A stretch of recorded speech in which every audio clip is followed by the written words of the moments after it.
Kali ini kita akan membahas tentang materi ekstremisme dalam beragama. Apa sih iman dan kafir itu?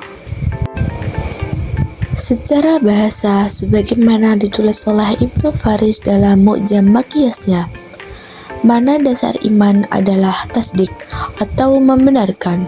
Secara istilah, menurut mayoritas ulama Asy'ariyah dan Maturidiyah, iman adalah membenarkan Nabi Muhammad SAW dan seluruh perkara agama yang bersifat daluri yang dibawa olehnya. Kafir secara bahasa Arab kafarah, yang secara bahasa berarti al-satruga al-taqtiyah, menutup dan membungkus. Definisi kafir secara istilah sebagai kebalikan dari iman, yaitu dengan tidak membenarkan sebagai atau bahkan seluruh perkara yang Rasulullah SAW terkait masalah-masalah yang daluri. Selanjutnya adalah bahaya serampangan takfir atau memvonis kafir. Takfir atau memvonis kafir adalah penghalalan darah orang yang dikafirkan. Orang yang mengkafirkan seseorang, secara otomatis ia mensematkan status kekal di dalam neraka selama-lamanya atas orang yang dikafirkan. Oleh sebab itu, sebisa mungkin seseorang menahan lisannya dari mengkafirkan ahlul qiblah selama mereka masih melafalkan La ilaha illallah Muhammadur Rasulullah dengan tanpa menentang substansi kalimat itu. Di antara penyebab takfir atau memvonis kafir secara serampang adalah tidak adanya tolak ukur yang jelas dan sahih yang dimiliki seseorang, ditambah pemahaman agama yang dangkal dan tidak mendalam dan ketidaksadarannya atas hal tersebut.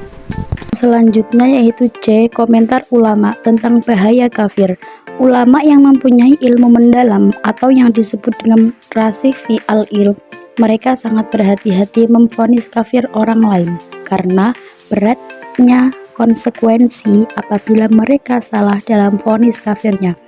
Di antara ulama yang menjelaskan tentang bahaya takfir ialah yang pertama, Sayyid Muhammad bin Alawi al-Maliki, yang kedua, Taqiyuddin al-Subki, yang ketiga, Syekhul al-Islam Ibnu Taimiyah, yang keempat yaitu Badr al-Din Muhammad bin Ali al-Syaukani, yang kelima, Abdurrahman bin Muhammad bin Husain Ba'alwi, yang terakhir yaitu Syihab al-Din Ahmad bin Hajar al-Haytami.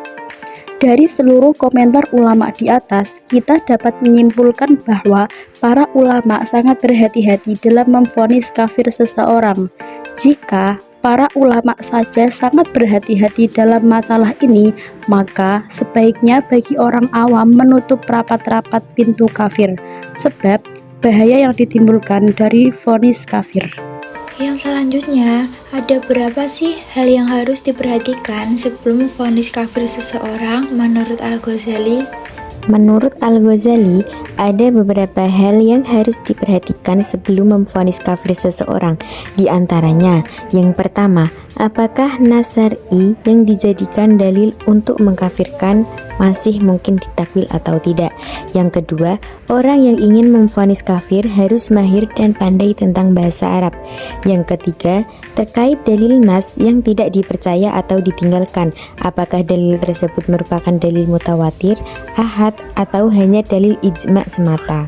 Yang keempat, apakah dalil-dalil mutawatir tersebut sudah tersampaikan secara mutawatir kepada orang yang hendak dihukum kafir atau belum, atau apakah ijma' telah sampai ke depannya atau belum. Yang kelima, apakah ada dasar yang menjadi alasan seseorang meninggalkan makna zahir sebuah dalil. Selanjutnya, ada penjelasan dari Syekh Umar Abdullah Kamil. Beliau menjelaskan beberapa hal yang harus diperhatikan sebelum vonis kafir seseorang. Yang pertama, memastikan kebenaran kabar tentang seorang muslim yang hendak divonis kafir. Yang kedua, pengetahuan orang yang melakukan perbuatan kafir. Yang ketiga, ada unsur kesengajaan. Yang keempat, adanya tidaknya niat dan maksud kafir, yaitu terhadap lafal yang multitafsir. Yang kelima, yaitu ketidakadanya keterpaksaan. Yang keenam, membedakan antara kufur syar'i dan kufur istilzami. Yang ketujuh, perkataan yang diucapkan tidak bisa dipahami selain kafir. Yang terakhir, membedakan antara perkataan dan orang yang diucapkan.